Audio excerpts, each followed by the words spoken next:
This is a deal that we are really excited about. We're both combining from positions of strength. It's so rare that we've seen like two European giants, as it were, two of the largest companies in their respective sectors coming together.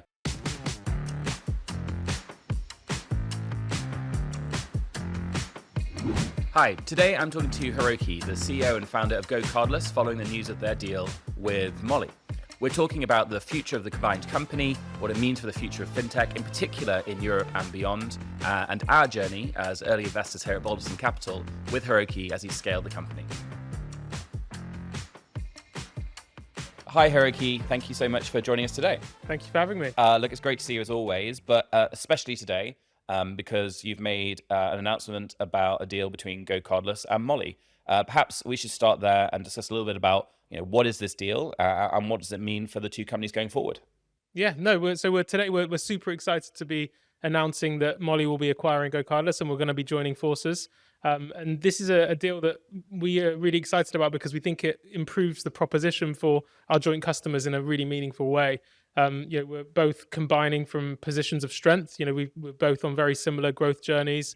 And there's a lot of similarities between the companies in terms of DNA, starting story, growth journey, approach to building products. But we've focused on slightly different areas, right? So we have been really focused on bank payments, focusing on recurring payment use cases with our home in the UK and increasingly in other markets like Europe. Whereas Mollie started out in Amsterdam and have been more continentally Europe focused and focus more on e-commerce. But we have incredibly complementary platforms, and we think that by combining them, we can create a real powerhouse of fintech for B2Bs in Europe, and that being a really great foundation for growth beyond that.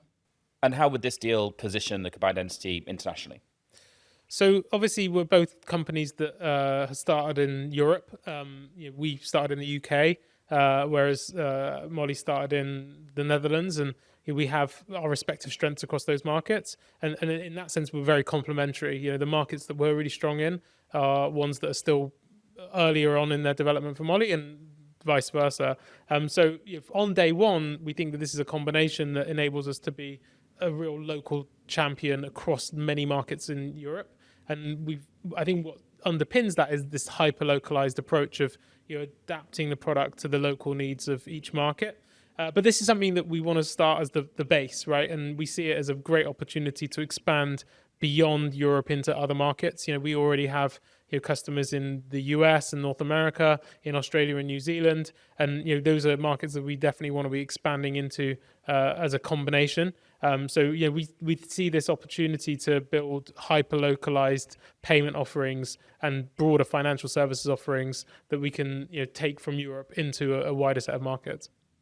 And it's amazing to see, and I think we should talk about the history and your journey with GoCardless. But going forward, it's so rare that we've seen like two European giants, as it were, two of the largest companies in their respective sectors coming together. Yeah. Because normally I think there's historically been this thing where a European company gets bought by an American company, or a European company may exit on the local stock market. But here there really is this mega platform being built. Do you want to talk a little bit about the history of the deal? Because some people will read about deals just in the headlines, the newspapers. They think it's a sort of something that happens very quickly. What's your relationship been with the leadership at Mollie over the years, and how did this come about? Well, I think actually this feels like it's coming about very organically, right? I've known Koen, the CEO there, for a really long time. He was the CTO at Klarna, and we started working with them many years ago, back in 2018.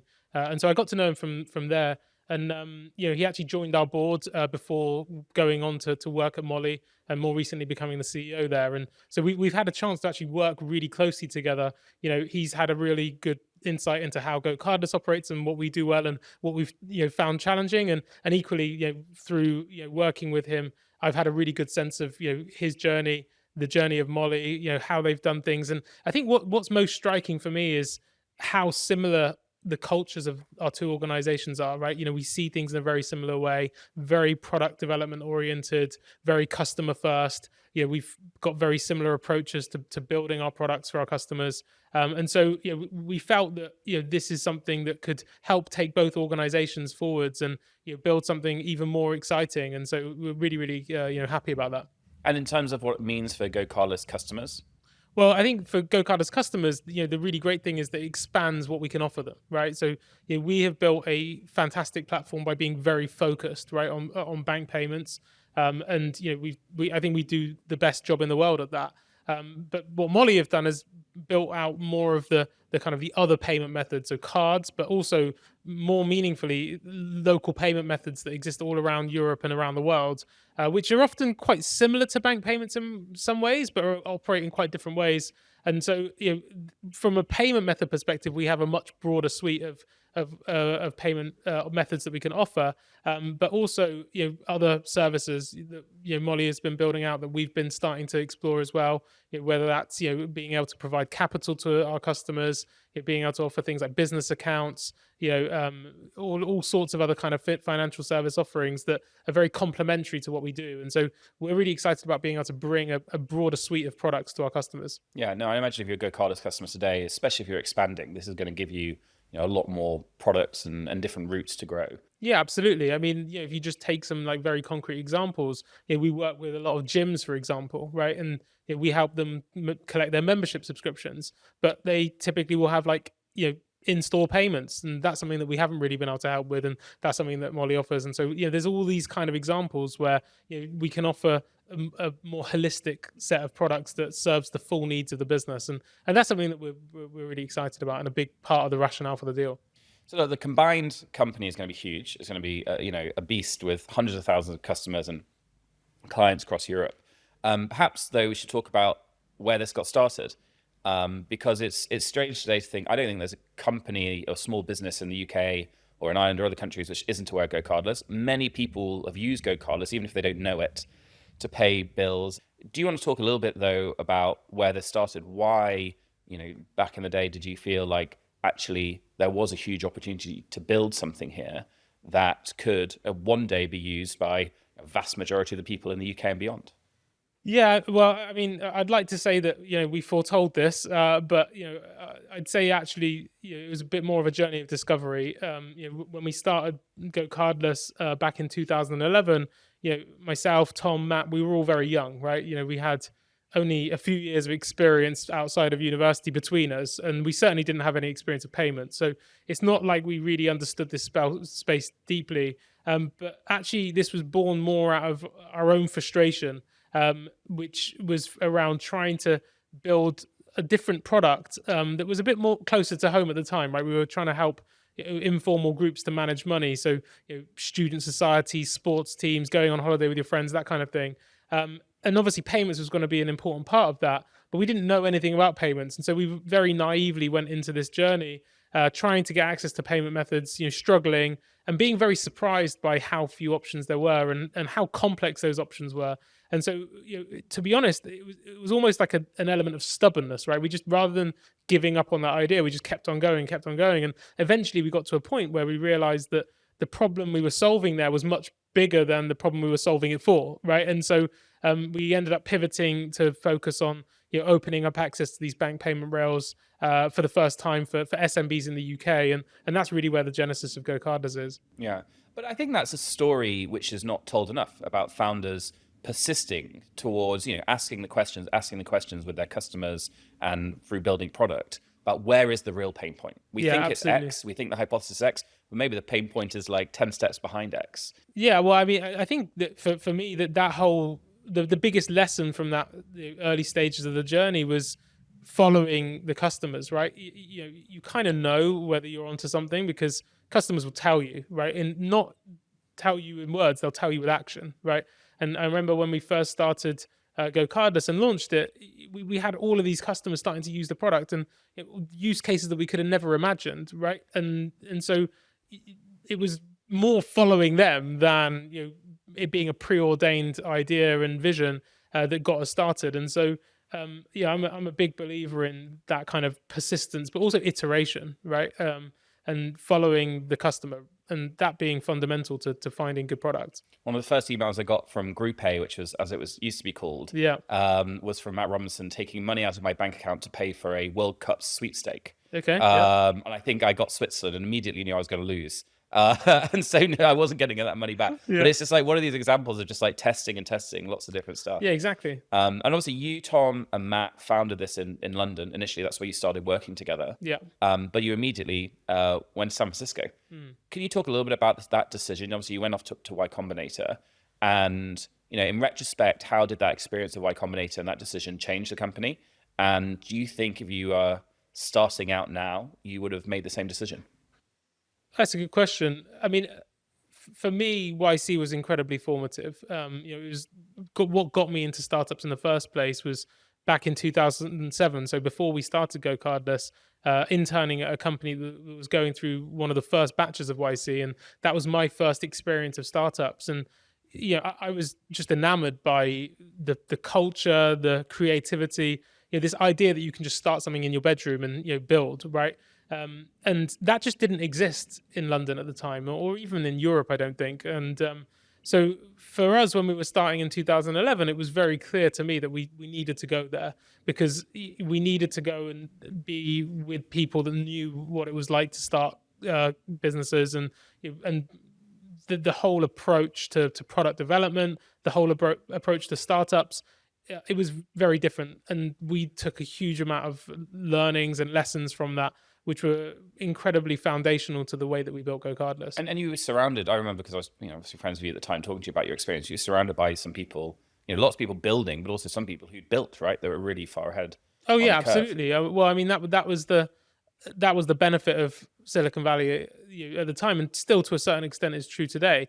I think there's an ecosystem that has been built over many generations, and each company goes and builds something, and then it's not just the company that's built; it's the team, the expertise, and then those people that go on to start the next generation of companies. And that's happened multiple times. And in the UK and in Europe, I still feel like we're on maybe the second or maybe third generation, right? I feel like there was a lot of companies that were formed around the time that GoCardless was started that have gone on to be phenomenally successful. And then now you can see, almost the offspring of those companies that are now going on to do great things as well. But I think that you need to go through multiple generations of that to really get the benefit. And in that regard, Silicon Valley, I think, is still ahead. But going back even further, you were certainly one of the few people I met in 2007, 2008, who even back then at university and in your first years of work, were talking about startups. Yeah. And, I remember you coming into the offices on the weekends, like to just problem solve and work on ideas to found something. Even when we were working together in a consultancy, you were already thinking like, I know I'm going to do something. Well, I mean, that's the only reason I joined there, right? Was that they kicked you out after 2 years. And I figured, I didn't feel ready to start my own business when I was finishing university. And I figured, if I just do this 2 years and then get kicked out, then I'll be forced to try again, or at least consider it again. So that was a big part of, why I went there. And, I think that was something that I was very lucky, when I was at university, made friends with people that were much more aware than I was about this whole ecosystem and what was going on in Silicon Valley. And they've gone on to do some really exciting things themselves, and being able to see that and see that there was this alternative path to what felt at the time was just like everyone went into banking or law or consulting. That really excited me. And that was, what I knew I wanted to do. Do you think that's changed now? Do you think if going to a modern British university or you go talk to someone of that age in their early 20s like you were back then, that they are more aware of that entrepreneurial opportunity? I think so. I mean, I think one of the things that's been incredibly satisfying to see is the way that the ecosystem in Europe has evolved. If I think about what it's like today, it's just a fundamentally different environment. And you asked the question of would I go and do YC again now? I mean, I think I probably still would on balance, because that experience is so powerful. But I don't think it's as obvious a decision as it was back when we started. When we started, the only place that had any expertise was Silicon Valley. I don't think that's as true today as it was back then. And that's a testament to all of the building that everyone's done over the last decade or so in Europe. And I think that will continue, right? You will just see more and more generations of startups that go and be successful and build interesting things, and then inspire the next generation. So I'd like to think that if I was at university now, like the level of awareness around the possibilities of doing something for yourself, going and starting something is much greater. But and at the time, obviously, you went to San Francisco, you did YC for a number of months, but then you decided to come back to London, right? The whole team, I think the whole team came back to London. Yeah. What was that experience like? What was that transition like coming back here as one of the very few YC companies, certainly when I was sort of starting a VC, I was aware of, that came back to London? And, what was the experience of fundraising here like when you'd been out and exposed to a very different ecosystem in the Valley? Yeah, well, for us, there was a number of reasons why we came back to Europe. I think first and foremost, it was very clear to us that the payment idea that we were working on, which was focused on these bank payment rails, was such an alien concept in the US. In the US, obviously, everyone's much more credit centric. They're wedded to their air miles and their reward points and all that stuff in a way that's even stronger than it is in the UK or Europe. And so we knew that this idea, if it was going to start anywhere, it was going to start in Europe. So that was one reason. I think there was also an element of personal reasons as well. I think we all kind of felt this affinity to Europe and European culture that was quite different from the US, and we didn't want to leave that. And so we wanted to start something here in London. This was our home. So there was various reasons why we decided to come back. It was definitely a lot harder to fundraise. If I compare what it was like fundraising for us, as a European-based company versus our peers at YC, it felt like the sort of willingness to take a bet was much greater in the US, and but it was harder for them to go and make that bet in a company that was going to be based halfway across the world. And I think for us, we were very fortunate that as one of the few YC companies in Europe, we were able to attract what was a relatively limited pool of capital in Europe that was willing to back us, and so we were very lucky in that regard. But it was definitely a challenge. Yeah, but you came back. You got backed by Passion, and Accel really early on. Yeah, and then eventually Balderton as well. Yeah, laggards. Yeah. Well, we got in there, but a mere 10 years ago. And obviously you've been very proud to back you, I guess, through 3 funds over those years. After you raised your early funding, I know that the team, you started to build the team here. You hired some exceptional early engineers and product managers and people who've gone on to build their own companies. Yeah, absolutely. But relative, around when we invested, I guess, Series A, Series B, you started with effectively three of you. And then over time, the founding team changed. Tom and eventually Matt went off to do those different things. Yeah, it's sort of something that founders don't talk about too much, I think. But obviously, that transition happens quite a lot as companies scale.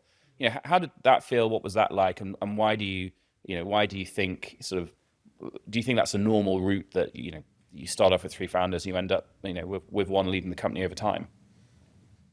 I don't know. I'm not sure about how common that is. I can only speak to our experience. It was definitely challenging. The challenge that we had was that we didn't really set out what our roles were at the beginning, right? And slightly different reasons why Tom and Matt ended up going on to do different things, but fundamentally, I think we were just a bit too overlapping in terms of skill set, what we were excited about, what we wanted to spend, where we wanted to spend our time, so I'm incredibly grateful to both of them. That GoCardless wouldn't have started and been where it is today without them. But I think it was something that we kind of needed our own sort of space, and so that I think is something that is probably quite a common experience, especially if you're first-time founders that aren't really sure about how to set those things up. I think as a founder, that if I ever started another business, I think I would certainly want to work with founders again, but probably want to be clearer about the roles, right? Yeah. Although I see, quite often, obviously we get pitched companies at many different stages, but the earlier stages, I think you ask, 3 founders, what do they each do? And they each say, we do everything, right? Yeah. And like eventually over time, and I think that on reflection is like not great. Yeah. I think it's sort of like there's just a lot of wasted effort. Yeah. And that was definitely our experience, was that we were kind of just stepping on each other's toes a lot, right? And all with good intention. And it wasn't like we would get into like big fights about anything, or it wasn't contentious. But I think when you're starting out, the amount of resource that you have is so limited, right? So you really want to be as effective as possible, and that's certainly not going to be the case if you're all kind of overlapping in what you do. So my advice to early stage founders is always like, just be really clear about like where do you play, and set that out up front, because you want to be maximizing the footprint of what you're able to do as a starting team. Yeah. And over time, obviously, Matt and Tom went off to start their own companies, and both ended up in venture now. But you've had, I don't know if you track the numbers, but it's certainly now in the tens of companies founded from people who spent time at GoCardless. Like, some people who've been there a year, some people who've been there a very long time. Yeah. And many whom contribute back now to the UK ecosystem.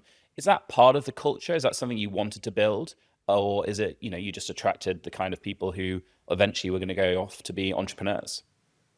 Well, I think firstly, I'd say I don't think that GoCardless is unique in that regard. But I think that this is kind of what I mean about the ecosystem being built over generations, is exactly this happening, not just at GoCardless, but at all companies that start and scale and find some success, and even not success, right? That whole experience of going through those journeys, I think that's where you build a lot of the skills, and you get some great expertise and experience that helps you to then go and start the next thing. So I don't think we're unique. I mean, in terms of like, was that something that we aim to do? I mean, I think it's a bit of both, right? I think that we were very focused on finding very entrepreneurial people that had that startup spirit, and that comes with, I want to go and start my own thing one day, and we were very conscious of that and wanted to actively seek that out and champion it. But equally, it was something that I feel very proud to have been part of. This ecosystem evolving and growing, and I think it's an amazing development for the whole of Europe that we have a startup and tech ecosystem that just didn't exist 10, 15 years ago and is now thriving. And that's thanks to not just us, it's all of the companies that have been part of that, and then gone on to spawn the next generation of companies. And my hope is that continues and continues, and we'll just end up with better and stronger companies with every generation. And GoCardless, as well as bringing in people who wanted to start their own businesses at some point, as you've scaled, you've managed to attract leading talent from across the world as well. Do you want to talk a little bit about sort of your experience of attracting attracting talent from great other companies, and in particular people internationally, to come work here in London? Yeah, well, I think that's been one of the challenges just generally, and this is why I think that with each generation of companies, they'll get stronger and stronger, because when we were starting out, the ecosystem wasn't there, right? So there wasn't like lots of companies that had gone and built big success stories ahead of us that we could then go and poach talent from and help us to build our company. We had to look to the US or elsewhere, or develop it ourselves. And that's hard, right? I'm sort of a big believer in getting a balance between having people that have been there and done that, but also like combining that with the optimism and the hunger and the naivety of people that haven't done it before but are just really hungry. And we probably had to lean a bit too much on the just hungry people that are smart and want to figure it out, and that's hard.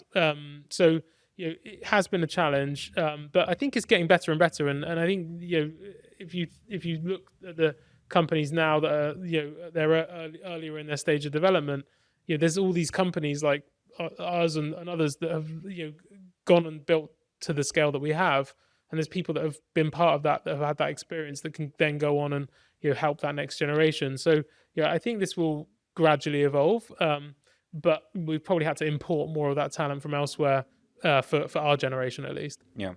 And it's sort of the funding ecosystem now, you talked about it being harder, certainly for you back in 2011, talking to US firms about being European and running a European banking network. And there wasn't that many European seed funds compared to today. But now there's European firms, so it's a much bigger ecosystem. Do you feel that as a founder in your later stages of fundraising? Did you feel that the funding ecosystem was maturing? Well, I'm not sure, because as you scale and get bigger, I think that the pools of capital become more global, right? So it becomes less of a challenge to go and attract capital from different places around the world as you get bigger and bigger. I think it's in those earlier stages where capital is deployed more locally where I think is more important. And building in Britain, you've spoken about the evolving nature of sort of bringing talent in and training talent up. What's it been like selling in Britain, right? Compared to, say, your peers who've sold into the US market, you predominantly have sold to UK companies initially and then gone global. What's the buyer base like here? And generally, when you approach people as a up and coming technology company, what was the kind of feedback you got initially, whether from big companies and small companies, and how's that changed? Well, I think this is something that was fundamental to us being able to start up and find any success at all. Is that clearly I think there was a shift over the last 10 to 20 years in people being comfortable, especially with financial services, which is where we operate, engaging with companies that have no physical footprint, right? Based on the web. And I think when we were first starting out, that was a question we get a lot, is like, are people really going to trust you to like move their money around and manage that for them? Especially if they can't even like come and shake your hand.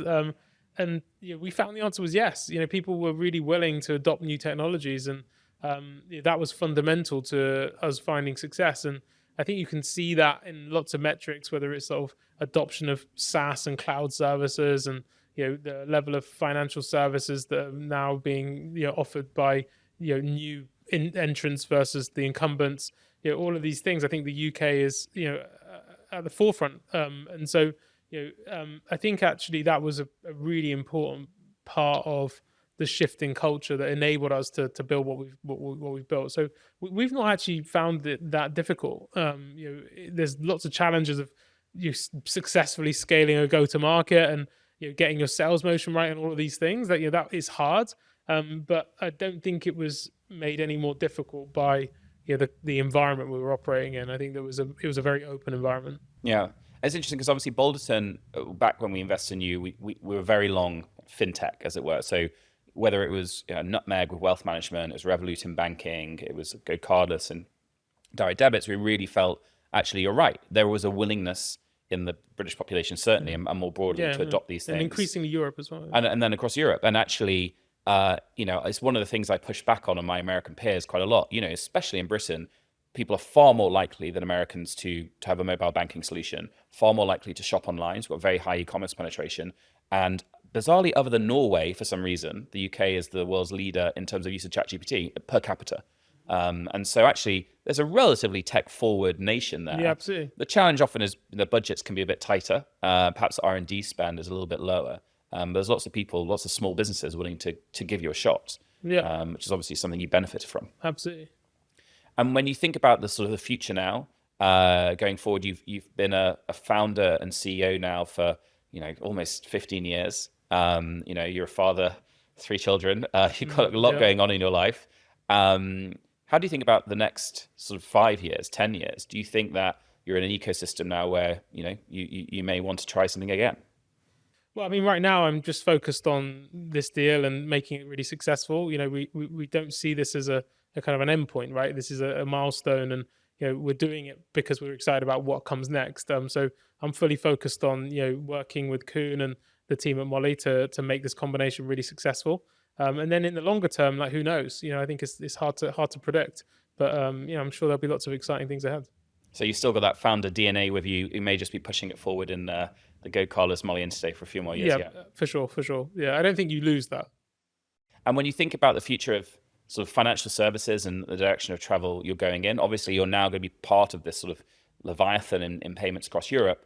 What are the areas that you're excited by? Right? What are the parts of the product which you look at and think, actually, wow, that's, whether it's in a few months or it's in a few years, when that goes live, it is really going to start changing the way, or it's going to completely shift a traditional part of the industry. Yeah, well, I mean, I think it's impossible to answer that question without talking about AI, right? Like, it's impacting so many things right now. And one of the areas that I've been super excited about and keeping a close eye on is all of this kind of agentic commerce, and how is commerce going to work in a world where we're interacting more through agents than directly with websites. And to get the full value out of that, it's clear that you're going to need to be able to change the way that payments work, right? We can't just be going and putting all the details in ourselves and authorizing the transactions. That's going to get rid of a big part of the benefit of getting agents to do things for us. But equally, I don't think we can just give these agents like free reign to spend our money, right? So there's some really interesting challenges there. And recently there's been announcements by Google, by OpenAI, by Stripe, by lots of payment companies around putting out initial hypotheses for how this might work. And this is an area that I think will be developing a lot in the coming years. And I'm really, really excited to see where that goes. And as this part of this combination, I think we're really well placed to be part of that. And obviously in payments, because it's so important to people's lives and to commerce and the economy as a whole, it's heavily regulated, right? It has to be regulated in some way, rightly so. How have you found that experience of building in a regulated environment, and particularly in the UK? How have you felt, your interactions with the regulator or policy as a whole has either helped or hindered the growth of GoCardless? I'm always very complimentary about the regulators in the UK because I think they took a very pragmatic approach that enabled a whole generation of fintech companies to form and get started.